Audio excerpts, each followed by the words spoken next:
पण ह्या रेड्यासाठी तुम्ही रॉयल ग्रो किती महिन्यापूर्वी घेतला होता? 1.5 महिना आली.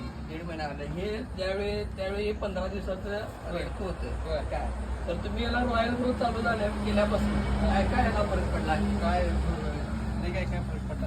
काय फरक पडलाय तर त्याची तुम्हाला? उंची वाढली, परत अंगामध्ये भर झाली हा, आणि उंची पण आणि लांबी पण वाढली आणि चेस्ट बनले का आता? चेस्ट एक नंबर आहे. वजन तुम्हाला पर डे किती वाढलं असेल अंदाजे असं वाटतं तुम्हाला? 400 ते 500 ग्राम वजन वाढलं असेल त्याचं. वय वाढलं काय तर तुम्ही हे वापरून तुम्ही समाधानी आहे का? हा.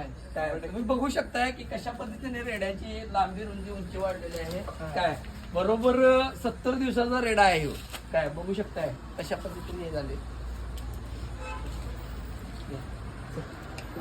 या पुढे या, पायाची साईज वगैरे बघू शकता कशा पद्धतीने झालेले आहे. आणि ह्याची ठेवण बघू शकता रॉयल ग्रो वापरल्यामुळं. डेली 20 ml चा डोस दिलेला आहे फक्त यांनी. ओके. सर हे वापरून तुम्ही समाधानी आहे? एक नंबर. ओके. आणि इतर शेतकरी लोकांना काय सांगू? हे रॉयल ग्रोचं लिक्विड वापरून तुम्ही पण म्हणजे असं आमच्यासारखं बेडिंगचा रेडा तयार करू शकता. धन्यवाद सर.